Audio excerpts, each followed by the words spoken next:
Hello and welcome to our podcast, The Ups and Downs of a Small Business Owner, where we hope to show you exactly what it's like to grow a business.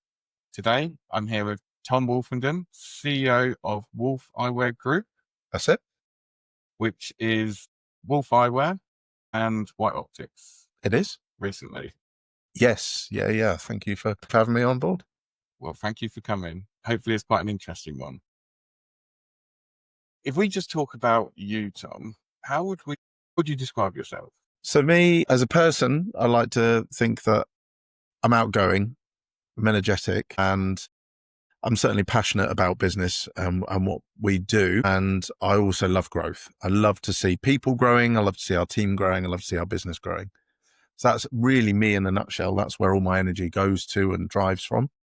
I'm a dad of three, and they take a lot of time as well, and they ultimately drive a lot of energy as well. So you've got to be on it, and I enjoy what I'm doing at the moment. I really enjoy all aspects. As you can see, I've got lost the hair, but it just keeps going. I'm enjoying it. Oh. It is. So if we kind of go back to you, where do we start with your journey? So my business journey probably started when I was 19. I did a couple of seasons snowboarding. Fresh out of school, I got a D and an E in maths and business studies. So I was taking some reflection time on really what I wanted to do next. I never felt that university was for me. I felt it'd be another 4 years of me not focusing necessarily on what I ultimately want to do. And then my dad posed a very pertinent question of, what are you going to do? You can't snowboard for the rest of your life. So, what are you going to do? And it really started with that one conversation of, I just love talking to people. Actually, what you do, and you work in optics, and you sell to people, and you talk to people, and you build a community. That is where we started. And that's where my journey started, because actually I was like, I like what you do. Can I get involved? So I got my first selling job at 19 and did very well. Just literally just going out and talking to people. And that's where it started. Was that straight into the bank? No. So I started in optics. So Dad's been in optics 50 years now. I've been in it 22 years, and I got a job as a rep on the road and learned how to, I suppose, cut your teeth, just going out there selling. And it was a very big learning curve. You talk to people, they don't want to talk back, and all of those conversations that you've got to have to learn in life. I progressed, did well, and Dad was in a good corporate position. Towards 2008, the financial crisis, he decided that actually things are changing. He wants to be a master of his own destiny, I suppose, going into the latter stages of his career, and decided to start Wolf Eyewear. So he started it in 2008, launched the product 2009. And by the end of 2009 into 2010, my ambition had sort of flowed with him, I suppose. And I decided that I'll approach him and maybe we can build something together. And that was the start of us building Wolf Eyewear to go forward. Yes. So, I mean, corporate in a way, yeah. He was a sales agent for a very prestigious and corporate side of optics. So how did you feel at the time, like thinking he's walking away from probably a high paid job or a decent package? Yeah. And then going and starting up on his own? Well, to be honest, I was doing well myself, completely separately. So I thought, good on you, well done. I mean, I could see the anxiety it gives you when you put all of it in, and it's money up front, and it's a proper stock product business. So there is a lot of money tied up in stock and cash flow, and you can see the nerves settling in when someone does that. But that's what he wanted to do. He didn't want someone to change. Basically, they changed some of the rules around how he works. So he's like, I don't want this anymore. I want to move on. I want to, deal with the customers that like me, work with them, have fun, build a reputation, have a good relationship with my customers, and grow from there. And actually, the first year he smashed it. He went out and did loads by himself, but it was very much a lifestyle business. It was him and a bag and my stepmom packing the frames. And by the end of that year, I was getting the same pressure from the company I was working with. It's like, well, you do it my way, not that way. So, but that's not conducive to a long-term customer-friendly relationship. So we decided to join forces and push it on together. Wow. At 19, the dream wasn't necessarily to go into optics. It was snowboarding. And Yeah, absolutely. Yeah, I was enjoying a couple of seasons of that. I was working in the mini factory in Oxford, building the mini, and just enjoying that. No ties life. I knew I wanted to achieve something. I'm ambitious as a person, always have been, and just started selling and built something from there. Really. So when did we start the business? When I was 29, I think Wolf Eyewear was started. So, going 16 years now, and Dad's now retired, and so is my stepmom, and we continue to grow, but based on that legacy. just going back to you, like at that time, did you ever think did you think it would be as big as it is, or it would be as successful as it is at the time? No, we never set out for Wolf to grow like it is. I just like looking at opportunities. As I say, I'm ambitious as a person. I'll always look at a new opportunity, always try something new. And sometimes those have paid off. Sometimes they haven't. We've made mistakes along the way, but it's always that continued drive for growth. And I've not got a goal. I just want to keep growing, keep bringing in new people, new talent, new teams, new customers, new conversations. And that's the whole drive forward. Keep enjoying it. Keep enjoying it. As soon as you stop enjoying it, you should stop, really. So how important have like the people around you been, both personally and in business? Hugely. We wouldn't be anywhere near where we are without the great people in the business, outside of the business. I've got some great friends that have, lived the pandemic with me, and they were in corporate jobs and they were settled and they were supported, and they could see the angst going through the pandemic, for example. Wife's been incredibly supportive, and Dad and Margaret too. Even transitioning into retirement, they've been incredibly supportive of the growth of the business, and that all works together. My view is be kind to people, push and drive and challenge, sure, but be kind, because ultimately they can support you in other ways. I'd say you never know when they might come back, they might help. Exactly. Whatever it is. Yeah. People always, if you do something for them, they're always willing to help you out, even if it's a different way later on. Even if they don't, you don't need to get something back, but just build a community of positivity around you, and people will help you drive your business forward.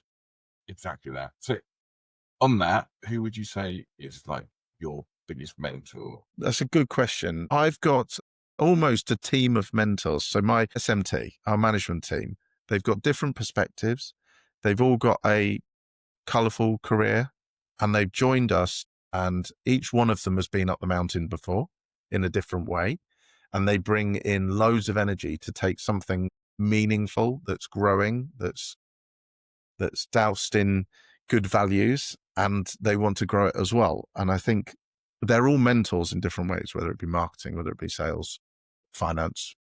They're all helping me learn. And I've always said I'm not big enough to not learn. I always like to be challenged and to grow. But ultimately, my wife is probably my biggest mentor, because she gets stuff done. She just, go for it. Just go for it. Like, don't not take action. Always take action, Tom, is what's said. And that's actually the driver. An interesting one is I spoke to my wife recently, and she said she never thought I would grow a business as big as I have. Have you ever asked that question? And has she ever said she had any doubts or anything like that at the beginning? No, I don't think Jane has ever thought about it like that. She just wants each day keep making progress. Each day take some action that moves the boat in the positive direction. And I think that's all we keep doing every day, trying to have conversations. Sometimes you go backward 2 steps, sometimes you go forward 5 steps, but every day try and have those conversations that push you forward. And we never set out, as I say, we never set out with a goal. I'm just the person that's going to keep rolling it forward. Yeah, to be fair, like she never showed me that. It was only when I think I sat down last week and we were driving somewhere, and I was like, Mm. "Did you ever think like it would be like this?" And she was like, "No, I didn't ever show you, and I didn't ever tell you. I Mm. can tell you now, but no, I was expecting it to be a year or two, then you go get a real job, as everyone tells you." Yeah. I think Jane's still waiting for me to have the free time back, but I'll always fill it with something. The more, oh, we brought this person in to do this. That's great. Free time? No, I'm going to start this new project. It's just part of the entrepreneurial lifestyle. But always got to try and make time for those that matter most. It keeps you busy. Very. So working with your dad, this Yes. is quite an interesting one. Like, how is that when you disagree or when there's an issue, and keeping it away from being personal? Always very difficult. I think we went through a growth phase up to 2019, so just pre-pandemic. And then the conversation around what happens over the next 5 years started happening. This was before everything kicked off with COVID. And up until that point, we were the big revenue generators in the business. We made all the decisions. We didn't have a management team. And yes, you can get very emotional about decisions because they're your decisions and they're a gut feel decision. And that was still part of where we were as a hustle business. You hustle your way up to a level, you just keep grinding and working. After that, we started to bring people in that have got the expertise, that have got the background or the knowledge or even the degrees to support making different decisions. So you can take on what they're saying and it becomes less emotional. And I think we timed it really well in terms of transitioning. So generational transition of the business, I suppose, and Dad and Margaret retiring and me taking it forward, because in order to replace them as support on the board, we had to get a management team in. So we now work together as a management team. On that, as a founder, Mm. as you say, it's very personal. It's very kind of my decisions and things like that. Yep. When you start bringing in that management team and it's delegation, you let that go. How hard is that? It's not easy initially, but once you get the right people and you learn to trust them and you see the changes that they can make, and they'll take accountability for, they'll take responsibility for that. And essentially they just leapfrog what you were going to do. And then if your eyes are wide open, you'll see that and you go, okay, they're asking for more, I'll give them more. And you keep stepping that up. And then obviously they can build people underneath them. And as long as that culture is breeding more of that activity, then you'll keep delegating because it's showing you the results. The first person we brought on into the management team in the first year changed our business in terms of cash flow, GP, profitability, stock holding, all of that was changed within 12 months and it was significant. So how did you come to that decision of bringing them in? Well, so I had coaching. So from 2020, Dad and I got a year of coaching together, and then the transition was happening. So I continued the coaching, and he stopped. But I did 4 years of getting business coach and getting that support group where you can raise your challenges, raise your issues in a safe environment with lots of other businesses that may have done it before, may not have, and you solutionize together, and you can actually come up with things together. And someone just said, you're doing a lot by yourself. Can you take this person on? Or what's the first domino you need to knock to give you freedom or give you your flow back into the place where you want to, have the most impact? And what made you decide to go into get the coach? I just needed something else. I actually went to the bank first off, which I don't know why, but I wanted some more support. So just someone to oversee the business and say, are we doing things right? Are we not doing things right? And I spoke to our bank manager, a good relationship at the time, but they didn't do anything like that. And I was like, what am I looking for? And it took me probably a few months to realize that you kind of need a coach. Anyone that's running track or doing athletics or swimming or whatever, if you're training to do something, you need a coach or a mentor, someone to support you. And that's where the idea came from. Bring home the place. It is massively, particularly if they've been exposed to multiple businesses that have been through the same thing. And that level of confidence that someone can give you when they say, don't worry about this. I've spoken with this person before. They've done exactly that. You should go network with them. And then you have a 30-minute conversation in an evening networking deal. And suddenly you're like, wow, so you've solved this. Yes, so it can be solved. And then suddenly it kicks on again.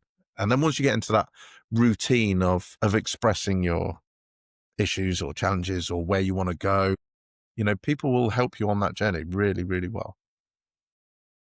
Yeah, I completely agree. You mentioned that, that first person who came in, they helped you with gross profit and your numbers and things like that. How important is it knowing your numbers? Hugely important. You see, when you go through the hustle stage and you've got big revenue generators, big margin providers in the business, you don't look at cash as much. You just think, oh, it's doing well, because it's me earning the money or whatever, and I'm not taking out as much as I could and various things. And when you start getting into it, you can really protect yourself by saving money or whatever if you understand the numbers and really work to the numbers. And now it's more important than anything. It really is important. Forecasting, cash flow, it is so important to our business. But we're moving into a different stage of business now. So what kind of stage are you in? Well, last year we acquired White Optics, so we acquired another business in our industry. We did that to add more value to our current client base or customer base, and that's working really well. It's a good, strong business. Took us 2 years to get the deal over the line because we wanted to do it slowly, organically, grow with them, and build a lot of trust. And naturally, whenever you acquire a business, there's a huge amount of numbers, due diligence, and finances that go into that. And I know you supported us through, some of the early transition of understanding our own numbers and getting us onto a platform where we can really understand the numbers and be able to forecast accurately. And that is just so important to anything you do going forward. What kind of made you at the beginning when you kind of thought, yeah, let's do it. Let's go and buy another. Oh, that's just someone talked about acquisitions. I was like, I wonder if, and then I think I just had a random conversation with this owner. They randomly phoned me about a different subject in the industry. And I proposed a question. It's like, what do you plan to do over the next 5 years? And he knew what I was talking about.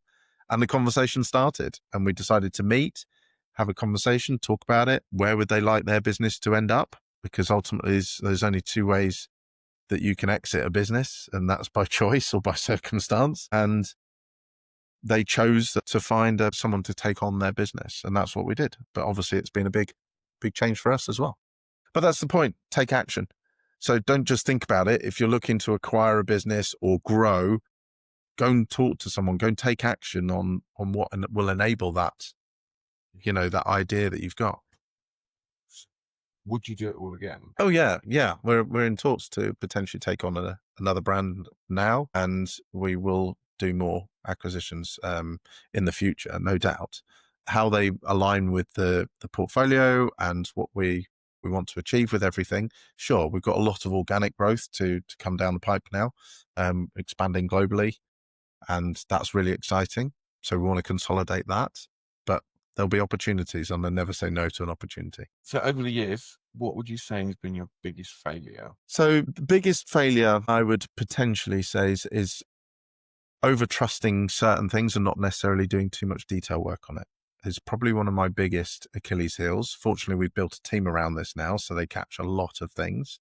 But I was caught in my early 20s, got duped into loaning someone some money who I knew really well, didn't do the financials on it too deep. I was like, well, I can loan them some money, I get a bit back. And then, it all disappeared. So I learned that one very early in my 20s. And as you go through business, people will say things, and then you've got to learn to challenge them. You've got to learn what's the rationale behind that decision, and don't just assume that they know everything that's going on in your business.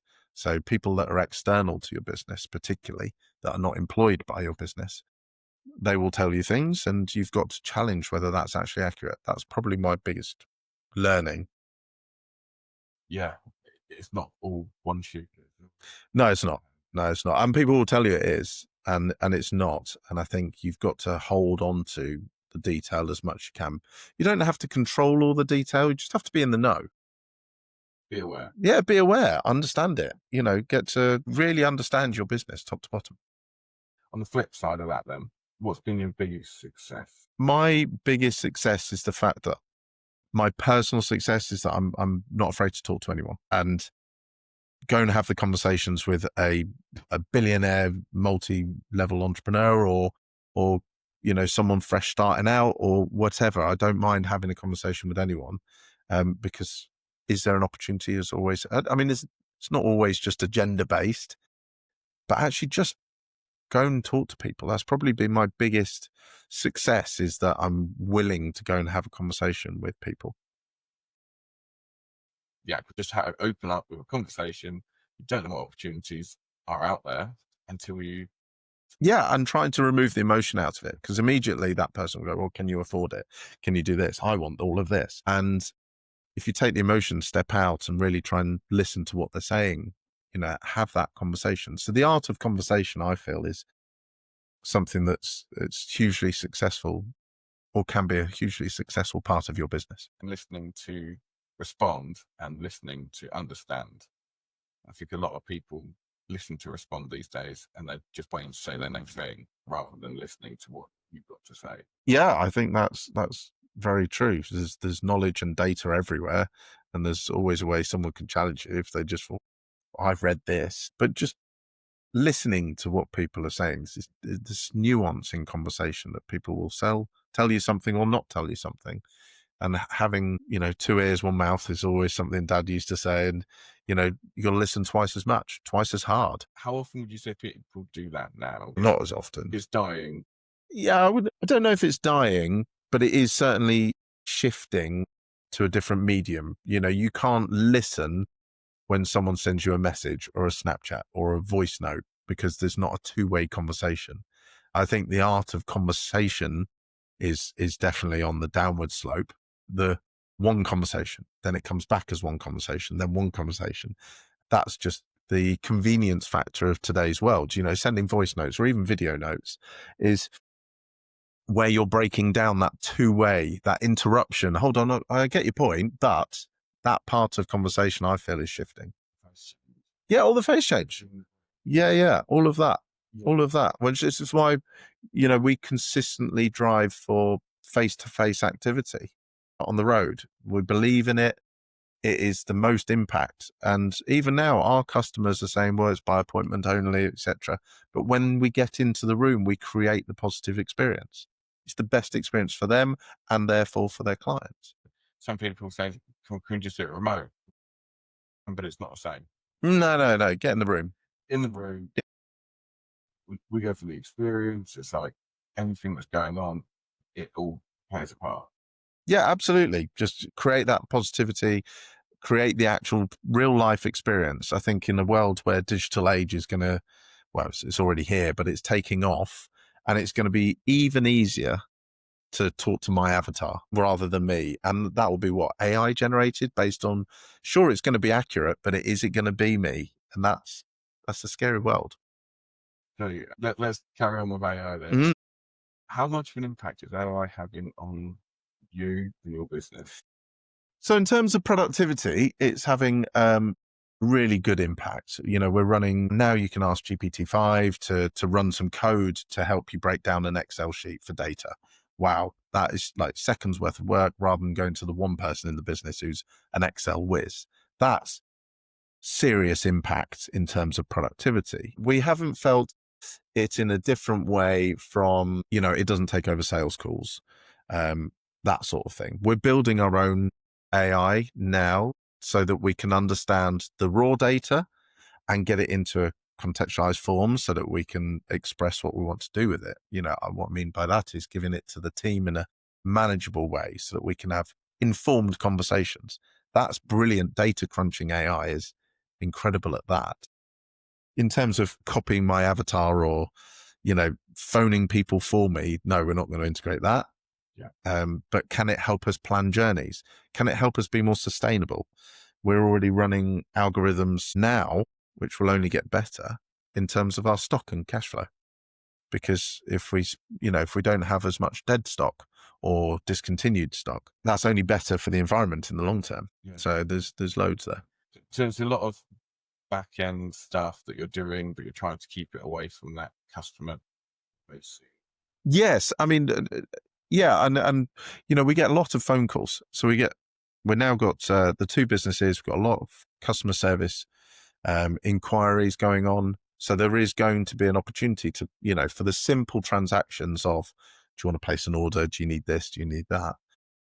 We probably will introduce some form of AI to support that transaction, because it's speed. Speed matters to customer service. We know that in the modern world, the quicker that you can act, the quicker you can serve, the longer you will retain that customer for. When it comes to genuine customer service or challenges or issues, or I need this, it's slightly a bit different to what I normally get, then speaking to a person that can really understand what you're trying to achieve, that's the key. And that's why we need a frontline sales team and a connected customer service team.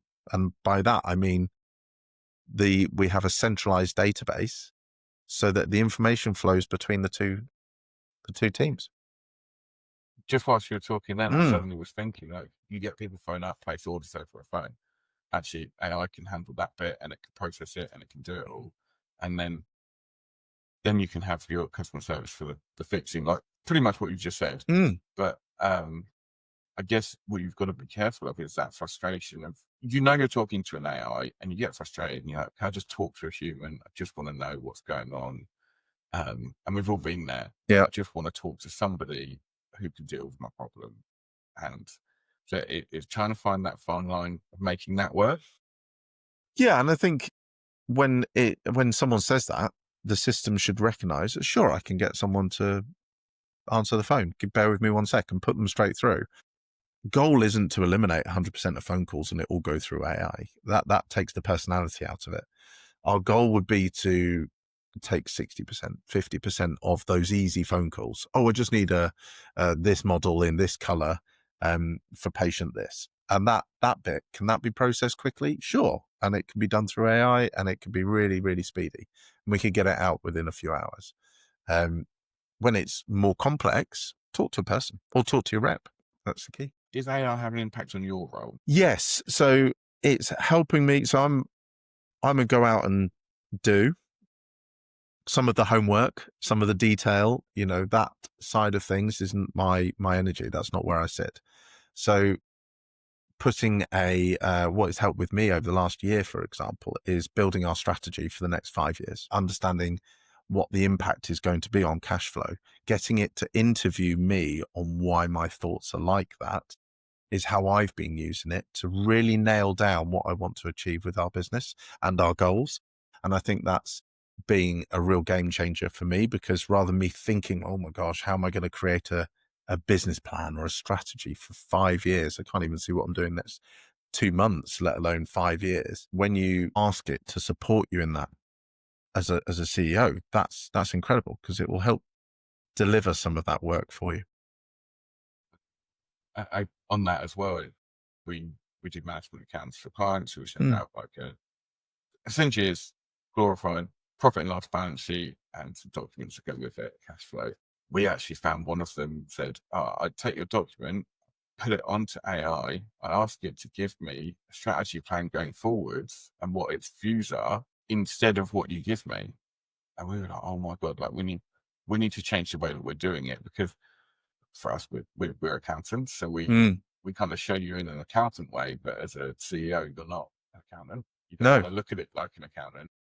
So we've completely reworked our whole pack to make sure it's something that, and that executive summary isn't accountant, you, individually you, not just Yeah, and it's got to have a bit of your personality into it. Otherwise, what's your business doing? I mean, if you're a very transactional business, sure, but if you're building something for the future, having that executive summary, having that, nuance of understanding, why has that happened? Why has that happened? It's all very good having a one-line exception of spending this month, but why? What was it for? That comes from a CEO brief. Yeah. If you went back to the beginning, let's say to that you're in that corporate job would you jump in and do this all again? Oh, absolutely. Yeah, absolutely. I was never born for corporate.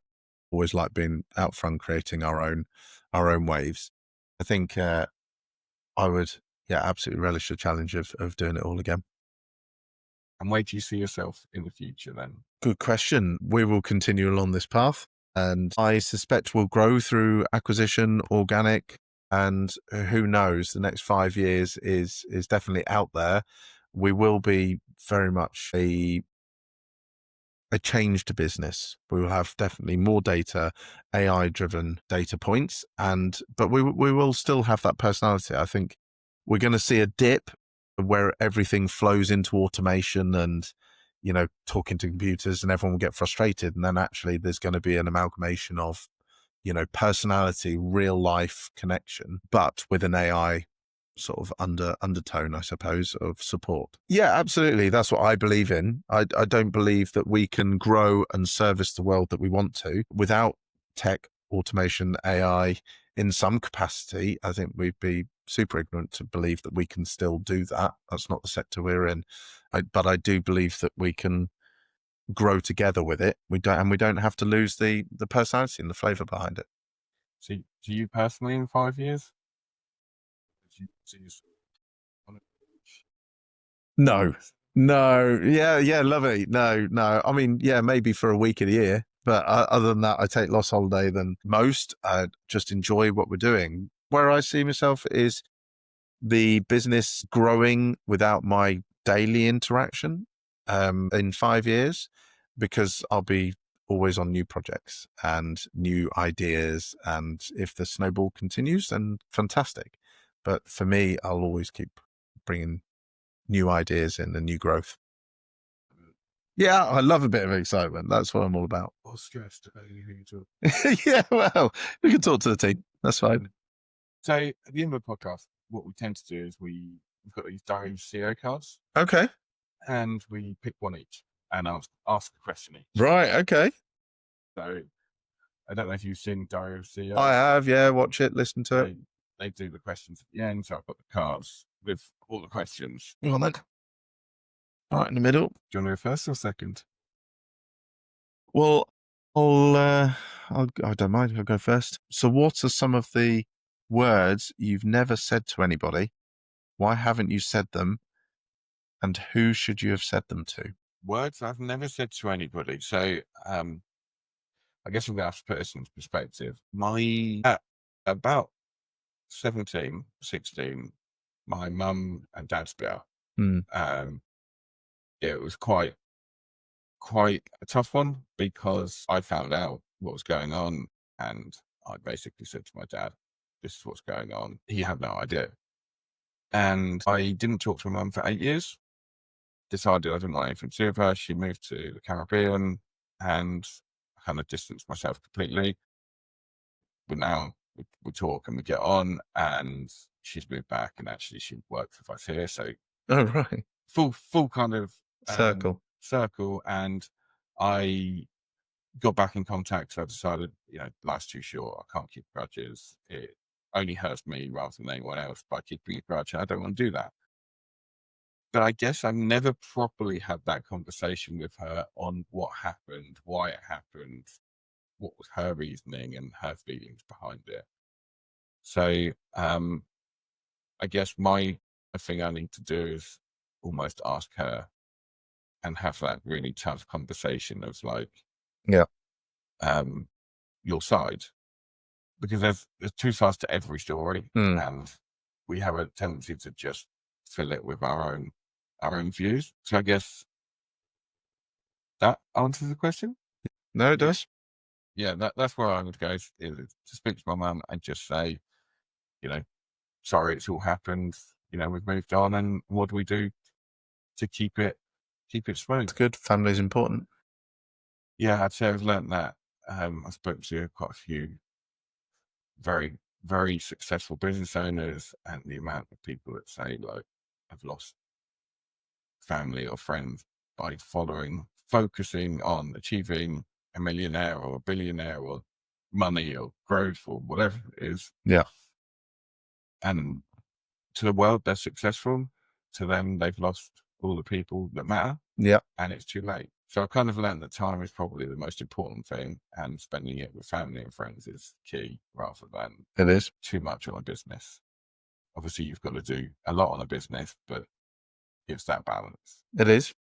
So my question for you, what for you is a well-lived life? Is life well lived? And how do you make the most of this? So what for me is a life well lived. Yeah. A life well lived is one where you've not put your talent to waste and you don't accept the status quo and you continue to push and you work hard. I think there's an old adage, isn't it? Work hard to have it easy later on, or easy to have it hard later on. I've always viewed like work hard early on and enjoy later on. And if you then give yourself the flexibility to have more freedom in your later stages of career, that you don't have to stop, you just have to be able to, ease off, and maybe it will grow for you. That to me is a life well lived. Spending time with the family. Everyone has to understand you've got to work. And I think, if you want to achieve things, you do have to put in the hard work, and you do have to miss certain things. You don't have to miss everything. But when you're there, can you be present? That to me is a life well lived. How do you try and remain present at all times? Well, quite frankly, I don't achieve it. You try your best, but you're human at the end of the day. Something will come in that will and everyone's got a trigger. An easy email, fine, I can just ignore. But we've got this issue going on with this customer. You jump on it, and it doesn't matter if you're in the room with the kids watching TV. You think you can sneak a minute or two. It does happen. Ultimately, I try and give them love and attention and support, and do spend good quality time with them every day. 15, 20 minutes, half an hour is all it needs. And I feel that makes a significant road. They've got to trust that you're there to support them through life. And that's, to me, is what being present is. Just being in their company for 8 hours a day is being there, but a good solid half an hour, showing them that you love, you care, and you support. That to me is being super present. Playing. And playing, yeah. Playing, having a bit of fun. As you say, you can sit there and you can be on your phone for 8 hours, and that's not present. No, it's not present, no. So okay, brilliant. Lovely. Any other questions you thought I was going to ask you that I didn't? No, I don't think so. I think it was good. It's nice just to understand the journey a bit more, and it's good. Thank you.